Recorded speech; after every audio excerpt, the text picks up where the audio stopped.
Olá, seja bem-vindo à TV Câmara Jacareí, terça-feira, dia 29 de setembro. Obrigado pela audiência. São exatamente 9 horas e 13 minutos. Começa agora o seu telejornal, o Bom Dia Jacareí. Hoje é véspera de sessão ordinária e, como de costume, traremos as informações sobre as discussões da Câmara Municipal. Também vamos falar sobre a questão da crise hídrica aqui no nosso estado e trazer os detalhes sobre a última reunião do Comitê das Águas. Tem também reportagens sobre o Dia Nacional da Pessoa com Deficiência, comemorado aí na semana passada. Esse é o Bom Dia Jacareí e você está sintonizado na TV Câmara. Ao meu lado já estão aqui os nossos jornalistas, Elton Rivas e Cristiane Prisibisky, e você está sintonizado no canal 61.4 aberto digital e também 12 e 17 na sua operadora NET de televisão. Bom dia, gente. Bom dia, Cris. Bom dia, Elton. E amanhã, quarta-feira, no dia 30 de setembro, o Poder Legislativo aqui da nossa cidade realizará a 30ª sessão ordinária. Para trazer os detalhes sobre o teor das discussões e os projetos que estão na ordem do dia, vamos agora direto ao plenário da Câmara, onde está o repórter Daniel Mendes, ao vivo. Olá, Daniel, bom dia. Queria que você falasse um pouquinho sobre os projetos na pauta amanhã. Muito bom dia, Davi, vocês aí no estúdio, a você que acompanha o Bom Dia Jacareí em toda a cidade. Bom, amanhã, dia 30 de setembro, teremos a 30ª sessão ordinária aqui na casa, com 3 processos na ordem do dia. 2 deles são processos que vão resolver problemas internos relacionados aos poderes legislativo e ao poder executivo. Um deles, o poder de autoria do Poder Executivo, aliás, de autoria da mesa diretora, trata de uma questão para resolver 2 casos de 2 funcionários, ex-servidores, inativos e pensionistas da casa. Do Poder Executivo também resolução interna, que é uma adequação de um cargo também relacionado ao Poder Executivo. O terceiro projeto na ordem do dia é de autoria do vereador Edinho Guedes, que está aqui ao meu lado, e vamos falar com ele sobre este projeto, que é uma alteração a uma lei que já está em vigência. Vou perguntar a ele, quando a gente fala projeto de lei complementar, o que se trata, vereador? Muito bom dia. Bom dia, Daniel. Bom dia a todos os jacareienses que acompanham aí a nossa TV Câmara. A própria denominação, né, ela é autoexplicativa. Lei complementar é uma lei que está complementando algo.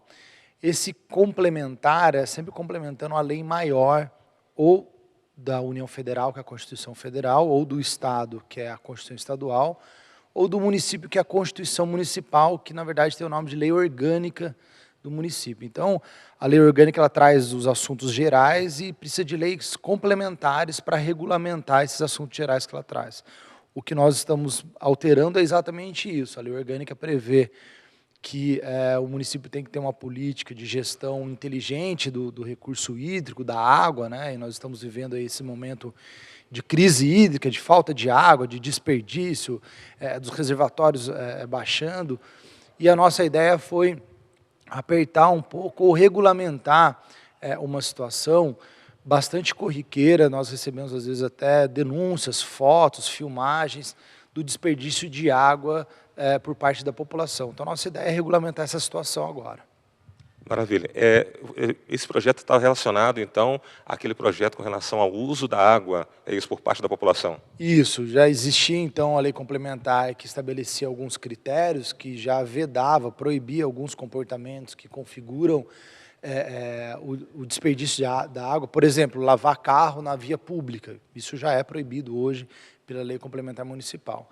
E um dos pontos que nos trouxeram foi a questão, muitos cidadãos solicitaram que nós fizéssemos essa correção, essa emenda na lei complementar, que prevista também a proibição de lavar calçada com água. Porque a gente sabe que, na maioria das vezes, é desnecessário, a varrição, a utilização da vassoura já resolve o problema. E fizemos inicialmente, colocamos até na ordem do dia, alguns meses atrás, para votar esse projeto, mas depois percebemos que poderíamos fazer um ajuste, porque a proibição pura e simples, ela poderia também ser prejudicial, por quê? A gente sabe que, infelizmente, pelo grande número de animais soltos nas ruas, de cachorros, gatos, eles acabam furando o saco de lixo, às vezes vaza óleo, vaza algum produto que contamina a calçada, né? E nesse caso é preciso usar água. Então, nós fizemos uma adequação na redação, proibindo lavar a calçada, salvo nesses casos de contaminação em que seja imprescindível a utilização da água, para a gente também não engessar ou criar uma lei que seja inaplicável, né? Porque daí se ficar sujo, alguém vai ter que lavar, não dá para limpar só com a vassoura.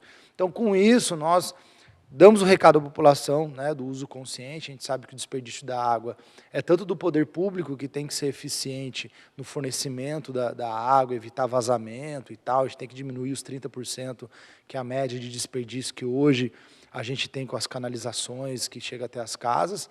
Mas também isso é um trabalho da população, que deve ter um consumo consciente, né, na utilização em casa e na utilização também fora de casa, no caso, na manutenção do passeio público, da calçada, usar a vassoura, não usar água, para que não falte água, que é esse bem essencial à vida.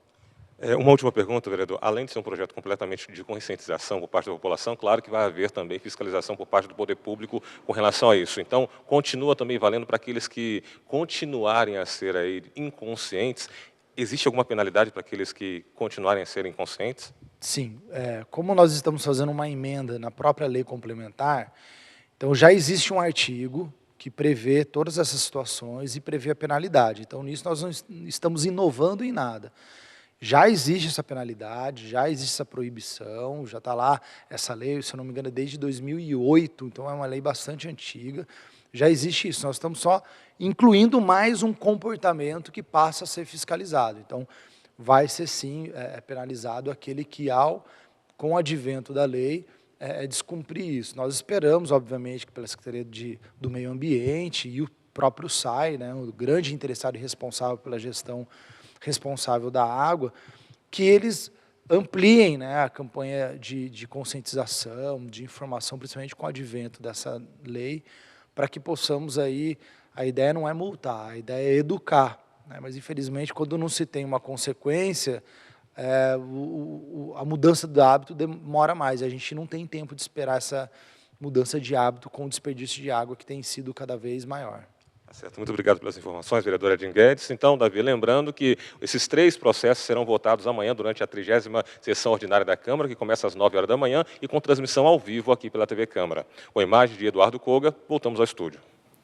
Obrigado, Daniel Mendes, trazendo as informações da sessão ordinária. Obrigado ao vereador Edinho Guedes pela disponibilidade. Portanto, 3 projetos, Cris, amanhã, e esse projeto do vereador Edinho de conscientizar a população aí com relação ao uso consciente da água. Bem diferente da semana passada, né? Que tivemos 9 projetos discutidos e aprovados em plenário, temos apenas 3. 2 deles, como o Daniel falou, eles terão um impacto interno, tanto na Câmara quanto no Executivo, o que trata da exclusão de servidores do recebimento do auxílio alimentação. Quando a gente fala isso pode parecer um pouco impactante, mas espera aí, está cerceando um direito?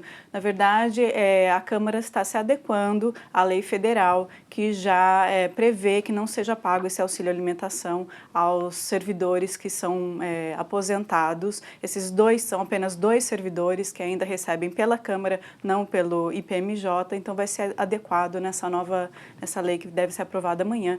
E também no Executivo é apenas uma adequação de título de cargo mesmo, para se evitar uma maior burocracia, transforma o cargo de assistente técnico legislativo em procurador. Como eu disse, o impacto vai ser apenas interno, tanto na Câmara quanto no Executivo. Então esse projeto da Câmara não deixa de ser um projeto aí de corte de gastos, né?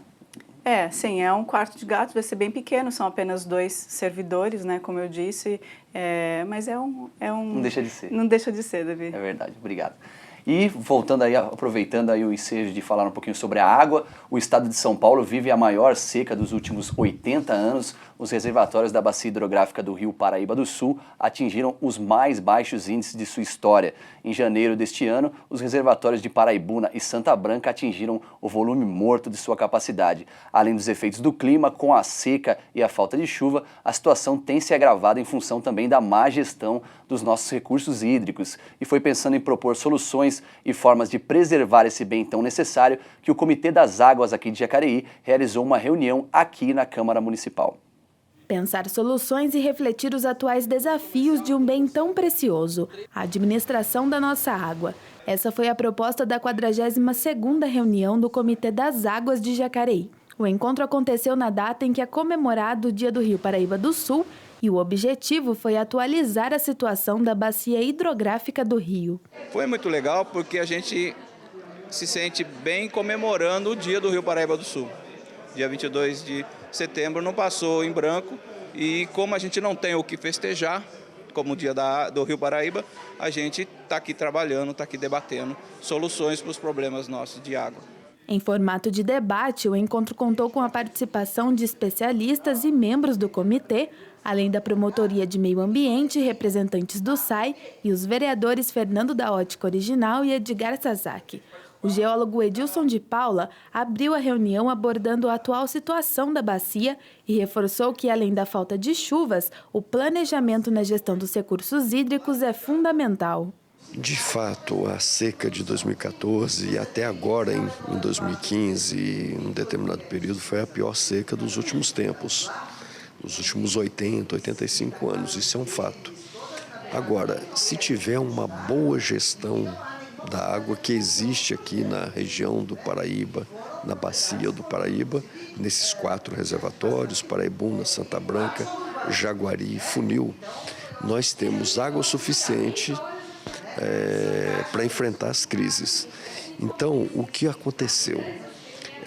Teve que diminuir a produção de energia elétrica, energia hidrelétrica, para que a situação não fosse pior. O que, na verdade, faltou durante anos foi o governo do estado, a União e os municípios investirem em obras que garantissem a água, em sistemas de abastecimento, em melhorar as condições dos nossos rios. Hoje em dia, por exemplo, nós poderíamos até tentar suprir isso criando normas que obrigassem as novas construções a ter sistemas de captação de água de chuva. Assim, cada casa, cada condomínio poderia ter os seus reservatórios. Então, é preciso que hoje cada poder instituído, seja na esfera federal, na esfera estadual ou municipal, invistam na alteração legislativa, inclusive, criando obrigações para que as pessoas se conscientizem da necessidade de preservar esse recurso. O Rio Paraíba, nós temos assim, uma certa preocupação, porque a vazão do rio hoje é de 33 metros cúbicos de água por segundo, sendo que o mínimo que a ANA obrigava era 40 metros cúbicos por segundo. Mas com essa escassez e tudo mais, por falta de água lá no Rio de Janeiro, está se liberando 33 metros cúbicos de água. É muito pouco, é muito pouca água. E a preocupação é que as represas aqui de Santa Branca e Paraibuna já está quase no limite. Então, quer dizer, essa preocupação nossa é muito grande. Os reservatórios da Bacia do Rio já atingiram os índices mais baixos de toda a sua história. Em janeiro de 2015, os reservatórios de Paraibuna e Santa Branca atingiram o volume morto de sua capacidade. O problema é alvo de muitas discussões e, neste debate, os especialistas destacaram a importância da necessidade de um melhor planejamento na gestão dos recursos hídricos. Nós temos apenas 7% de água reservada nas quatro grandes represas. Isso é bastante preocupante. É claro que no chamado volume morto ainda existe água que pode ser utilizada e muito possivelmente a gente não vai sofrer com problema de falta d'água no curto prazo. Mas é a pior situação de toda a história desde que a gente teve os reservatórios cheios d'água, né? Paraibuna e os outros. É o pior cenário que a gente já passou em toda a história aqui na nossa região. Durante o evento também foi apresentado o programa Nascentes, iniciativa do governo do estado. O especialista ambiental Silas Barsotti destacou a importância de ampliar a conservação dos recursos hídricos e da biodiversidade. Para participar do programa, a grande inovação é a criação de um banco de projetos da Secretaria de Meio Ambiente, e para participar, qualquer pessoa física ou jurídica, seja prefeitura, ONG, ou uma pessoa física, mesmo proprietário, pode elaborar um projeto e encaminhar para a Secretaria de Meio Ambiente. A meta final do programa Nascentes é promover a restauração de 20 mil hectares de matas ciliares. Esses projetos municipais, acho que precisa levar isso em consideração, né? Pensar com carinho na restauração dessas APPs, né? Nas matas ciliares, mas também pensar nessa forma de manejo do restante da propriedade, né? O secretário do Comitê da Bacia Hidrográfica apresentou dados da política estadual com base na Lei 7.663 de 91, que estabelece a descentralização, participação e integração dos recursos hídricos. Basicamente, estabelece a bacia hidrográfica como unidade territorial de gestão, tá? E não o limite de município. Estabelece que a água é um recurso hídrico finito, então ela tem um valor, tá certo? E estabelece também o sistema de gestão de recurso hídrico, ele é descentralizado e ele é participativo. Tá? Então, os comitês de bacia é uma descentralização de poder, traz o poder, digamos assim, para a base, e as entidades da sociedade, Estado, municípios, entidades da sociedade civil, participam juntos e constroem juntos solução para a melhor gestão do recurso hídrico. Quando a gente diz educação política, ela é uma política com P maiúsculo, é uma política apartidária, suprapartidária, onde o problema é um só e que ninguém tem sozinho o dono da solução, onde todos fazemos parte da solução, porque todos fazemos parte do problema. Então, política funciona com a pressão popular, com a organização popular, e nós não estamos tendo nem uma coisa nem outra. Nós estamos nesse assunto de águas, da crise hídrica, as coisas estão acontecendo, e por isso nós temos essa crise de gestão. Tá, então, a reunião do Comitê das Águas aqui da nossa cidade. Elton, apesar das chuvas aí desses últimos dias, não deu para aliviar muito os reservatórios e ainda é preocupante essa questão hídrica aqui no nosso estado e, infelizmente, aqui também na nossa região, né? Davi, o que o pessoal do Comitê das Águas, eles apontam há algum tempo, é que além do agravamento da questão por razões ambientais, da seca, a falta de chuvas, existe também uma crise de gestão, que não é de agora, é uma crise já quase que histórica, né, em que não foram tomadas as devidas iniciativas para que esse problema não se agravasse. E aí, somado a isso, uma questão ambiental, você tem uma crise instalada com perspectivas preocupantes, pois ainda não choveu apesar das chuvas, não choveu como se esperava, os volumes, os reservatórios ainda estão abaixo, e a gente vê algumas tentativas do poder público, né, a gente usa volume morto, transposição de águas da bacia do Rio Paraíba, mas que, com certeza, do ponto de vista dos ambientalistas, não são as melhores soluções, né? Então, a gente encontrou água em Marte, mas agora a gente tem que ver como que nós vamos encontrar água no estado de São Paulo. Como nós vamos resolver aqui, né? E acho que vale ressaltar também que, apesar de Jacareí ainda não sofrer aí uma escassez nas torneiras, mas algumas cidades já vivem esse problema, as famílias já estão ali abrindo a torneira e não encontrando água. A gente vê reportagens lá na cidade de São Paulo, principalmente. É preocupante. É que isso, a gente tem que pensar em redes, assim, Jacareí hoje não está sofrendo, mas essas bacias, elas estão interligadas. A partir do momento que nós vamos começar a transpor águas da bacia do Paraíba para resolver o problema da capital, isso vai afetar aqui também, assim como afeta o Rio de Janeiro, Minas. Quer dizer, não dá para pensar em soluções pontuais. É um problema holístico, é um problema que atinge, está integrado, né? A gente está falando de água, a gente está falando de um recurso que ele está interligado, e isso então afeta, com certeza nos afeta a todos. Um recurso finito, né, Cris? Recurso finito, como o Elton disse, vai haver essa transposição, que foi chamada de transposição, que é a interligação da bacia do Rio Paraíba com Cantareira, que foi uma alternativa que o governo do estado de São Paulo achou para acabar com a escassez de água lá em São Paulo, principalmente. É uma obra super cara, 830 milhões, mais de 30% a mais do que foi previsto inicialmente, e vai começar agora sexta-feira, no dia 2 de outubro, quando vai ser assinado o contrato.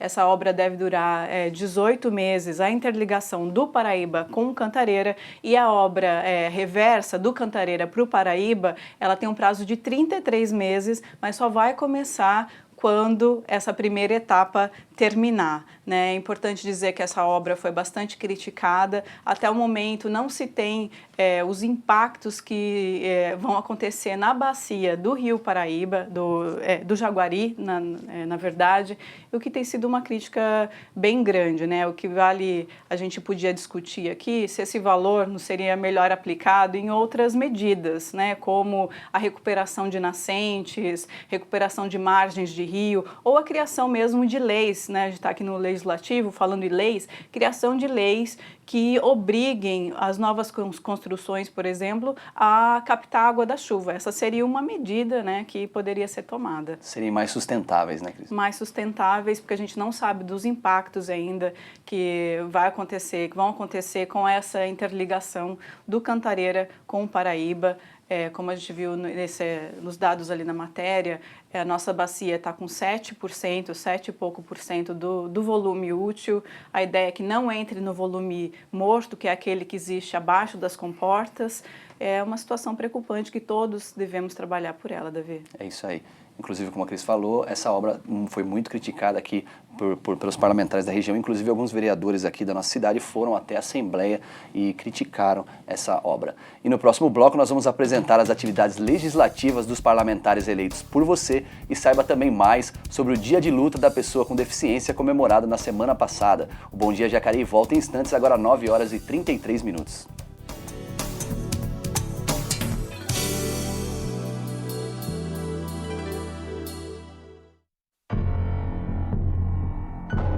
Você sabe o que ele faria se alguém o provocasse xingando, ofendendo, chamando para a briga? Nada. Minha vida vale mais do que qualquer briga ou discussão. No Brasil, centenas de pessoas são mortas por motivos fúteis. Conte até 10. A raiva passa, a vida fica. Paz. Essa é a atitude. Uma campanha do Conselho Nacional do Ministério Público e ENASP.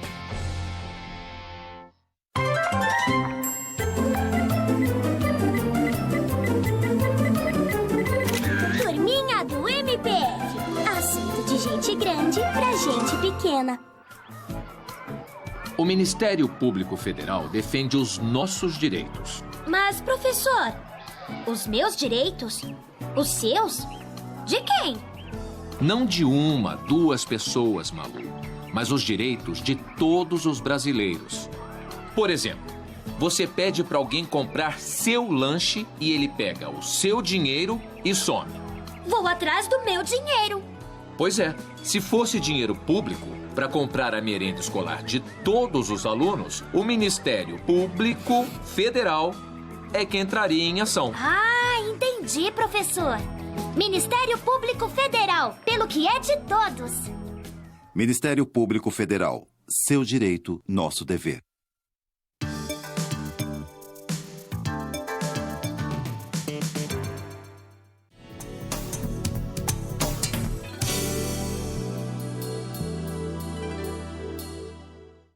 De volta aqui com o Bom Dia Jacareí, agora 9 horas e 35 minutos. Vamos ficar por dentro aqui das atividades dos nossos representantes. Cristiane nos traz informações no Momento Legislativo.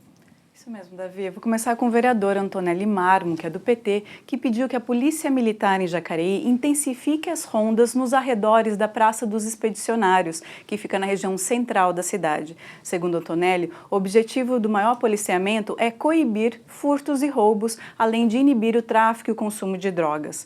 O vereador nos contou que o requerimento à polícia foi feito a pedido dos próprios moradores da região, que estão se sentindo muito inseguros com o aumento da criminalidade no local. De acordo com Antonelli, além dos furtos nas ruas, os criminosos estão invadindo as casas que ficam na frente e próximas à praça. Por isso, ele pede mais policiamento. E o vereador Rogério Timóteo, que é do PRB, pediu que a EDP Bandeirante Energia altere definitivamente em seu sistema o endereço de um munícipe do Pagador Andrade, que mudou de casa há 3 anos, mas que não conseguiu até agora que a concessionária atualize seu endereço. Segundo o vereador, mesmo depois de vários pedidos feitos à Bandeirante, o morador continua recebendo sua conta no endereço errado. Isso possivelmente se deve ao fato de que ambas as ruas, a que o município morava e a do novo endereço, têm nomes muito parecidos e ficam no mesmo bairro. Mas, para Rogério Timóteo, isso não é desculpa e a Bandeirante precisa atender a solicitação. Por isso, ele reforçou o pedido, enviando um requerimento à EDP. E em tempos de contenção de gastos, a Câmara Municipal de Jacareí tornou pública na última semana as ações que têm sido feitas pelo Legislativo para combater a crise. Segundo o presidente aqui da casa, o vereador Arildo Batista, do PT, a Câmara não vai reduzir a jornada de trabalho de seus funcionários, nem cancelar os contratos dos estagiários, assim como a Prefeitura anunciou que irá fazer. Segundo Arildo, a Câmara fez todas as análises financeiras e verificou que medidas como estas não trariam uma economia expressiva, já que o Legislativo possui poucos funcionários, menos de 150. Para economizar, de acordo com Arildo, a Câmara vem tomando, não só agora, mas desde janeiro, medidas de contenção de gastos, como revisão de contratos e de procedimentos internos, como consertos na rede de água e campanhas de conscientização do uso de energia. Só em horas extras, para se ter uma ideia da economia, a Câmara alcançou uma redução de 87% nos últimos anos, uma atitude que vem sendo estimulada e reforçada por Arildo Batista. Obrigado, Cris. Está aí a Câmara Municipal fazendo a lição de casa aí, economizando gastos. E no Bom Dia Jacareí, iremos informar agora a você, telespectador, a previsão diária do tempo aqui para a nossa cidade. A previsão do tempo para essa terça-feira é de frio e chuva aqui em Jacareí. O ar úmido dos últimos dias continua com possibilidade de chuva aí de 60% e a umidade relativa do ar em 99%. Portanto, se você ainda não saiu de casa, leve o guarda-chuva, porque a chuva pode cair a qualquer momento do dia. Os termômetros vão marcar entre 18 e 27 graus. E amanhã, quarta-feira, a possibilidade de chuva aumenta para 67%, com maior intensidade. A primavera se mostra um pouco mais quente, com a umidade do ar batendo aí nos 98% e as temperaturas variando entre 19 e 29 graus. Essa é a temperatura para amanhã aqui na nossa cidade. E agora vamos saber a localização dos radares móveis aqui em Jacareí. Nesta terça-feira, os radares estarão nas avenidas São Jorge, Alex Dark, Maria Augusta Fagundes Gomes, Ademar Pereira de Barros, Elmira Martins Moreira e Rua Tiradentes. Amanhã, quarta-feira, nas ruas Anésia Ruston, Bom Jesus, avenidas Lucas Nogueira Garcês, Pensilvana, Major Acácio Ferreira e Dom Pedro I. Essa foi a localização dos radares móveis aqui na nossa cidade. E o Dia Nacional de Luta das Pessoas Deficientes foi instituído em 1982. Foi escolhido o dia 21 de setembro pela proximidade com a primavera e o Dia da Árvore, numa representação do nascimento das reivindicações de cidadania e participação plena em igualdade de condições. A data foi oficializada através de lei federal em 2005 e é comemorada e lembrada todos os anos desde então em todos os estados. Serve de momento para refletir e buscar novos caminhos e também como forma de divulgar as lutas por inclusão social.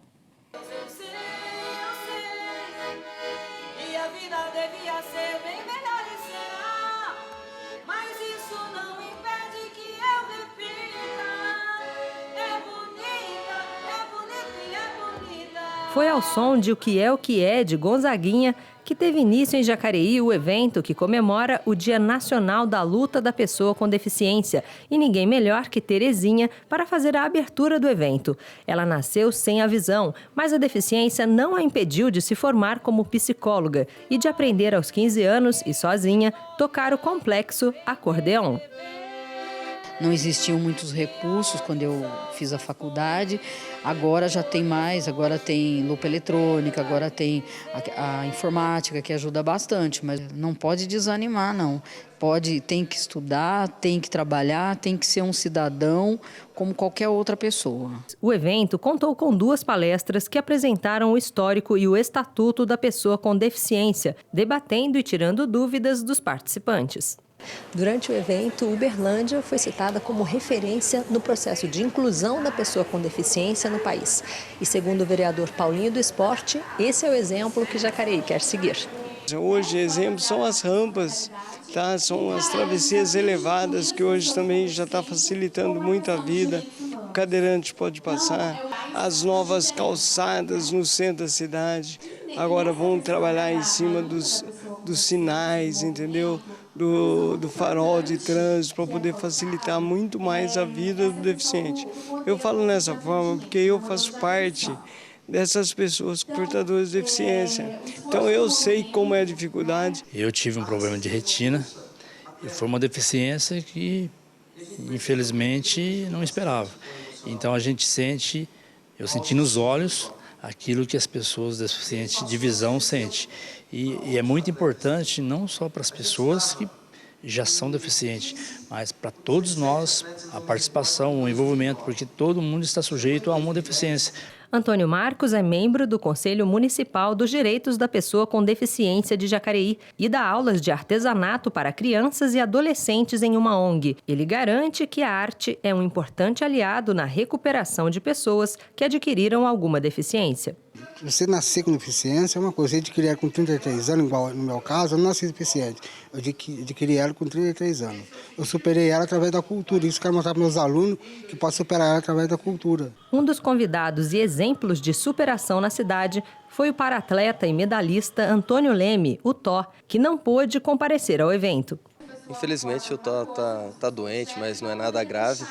Hoje a gente está falando do Dia Nacional da Luta da Pessoa com Deficiência, mas eu digo mais superação. E é um tema que a gente tem que refletir todos os dias, e o Tó é prova disso. Rosimeire, presidente do Conselho Municipal dos Direitos da Pessoa com Deficiência de Jacareí, destacou que Terezinha também é um exemplo de superação. E ela hoje, deu um testemunho para a gente que é possível sim ter uma vida tranquila, uma vida feliz, mesmo com todo e qualquer tipo de deficiência. Com certeza é possível.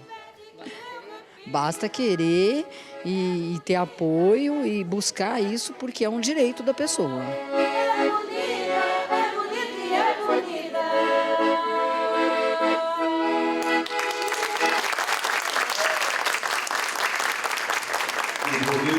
Bonito, parabéns, Terezinha. Obrigado, Ellen Martins, pela reportagem. E agora vamos saber as últimas notícias do esporte aqui da nossa cidade. Ícaro Leal nos traz as informações. Bom dia, Ícaro. Olá, bom dia a todos. A equipe adulta do Jacareí Rugby venceu o Farrapos por 26-10, em rodada do Super 8. O time chegou aos 12 pontos e segue firme na luta contra o rebaixamento nesse torneio brasileiro. Nas categorias de base, os jacarés enfrentaram o SESI e venceram sem dificuldades. No M19 venceu por 107-0 e no M15 ganhou por 36-0. No M17 a equipe ganhou por WO. 2 atletas de Jacareí foram convocados para a seleção brasileira de Sevens. Gabriel Bolzan e Lucas Drude viajarão até o Quênia para jogar a Safari Sevens. O torneio serve como preparação para os Jogos Olímpicos 2016. Matheus Daniel, que foi ao PAN de Toronto, ficou na lista de suplentes. No tênis de mesa, Jacareí disputou a segunda Copa Brasil Sul-Sudeste em Jundiaí, entre os dias 23 e 27 de setembro. A equipe voltou de lá com 6 medalhas, sendo 1 de ouro, 2 de prata e 3 de bronze. A equipe de taekwondo de Jacareí, adulto e juvenil, foi até Aparecida para disputar a Copa Sousa Open Taekwondo e conquistou 5 medalhas. Ao todo foram 3 medalhas de ouro e 2 de prata. A equipe juvenil de handball venceu sua partida na Liga Paulista contra o Pinheiros por WO. O time esperou em quadra para que a equipe adversária aparecesse, o que não ocorreu, e assim a vitória foi decretada por 10-0. O Jacareí Futsal recebe no Educamais Paraíso a equipe do São Caetano Futsal, no dia 1º de outubro, às 7h30 desta noite. A equipe fez 2 jogos no torneio e ainda não venceu. Bom, por hoje é só e na sexta-feira a gente volta com mais. Até lá! Obrigado, Ícaro. Até sexta-feira, então. E a partir de hoje, 2 novos trechos de estacionamento rotativo com cobrança de área Zona Azul serão implantados na Avenida 9 de Julho. Nos últimos meses, algumas ruas do centro tiveram suas áreas de estacionamento removidas e substituídas por novas faixas de rolagem para melhorar a fluidez do trânsito. No sentido bairro, o trecho entre a Rua Dr. Lúcio Malta e a Rua Franz de Castro terá estacionamento rotativo e no sentido centro, o trecho entre a Rua Nicolau Mercadante e a Rua José Medeiros também também terá a área azul. A cobrança pelo estacionamento será iniciada hoje com a tarifa de 90 centavos por um período mínimo aí de 30 minutos. As autuações e multas nos casos de motoristas que não cumprirem essas determinações nos novos trechos de estacionamento rotativo começam a partir do dia 5 de outubro. Esse foi o Bom Dia Jacareí, desta terça-feira, dia 28 de setembro. Lembrando aí que encerra amanhã as inscrições para o concurso público aqui de Jacareí, né? Portanto, fique esperto, procure mais informações ali no site, se quiser saber mais informações. Agradecendo a presença aqui dos nossos jornalistas Elton Rivas e Cristiane Prisibisky, e também você que nos acompanha diariamente aqui na TV Câmara Jacareí, a TV pública da cidade, canal 61.4 aberto digital e também 12 e 17 na sua operadora NET de televisão. Obrigado pela audiência, tenha um bom dia e fique atento então à sessão ordinária da Câmara que acontece amanhã a partir das 9 horas, com transmissão ao vivo aqui pela TV pública da nossa cidade. Espero você aqui então, muito obrigado.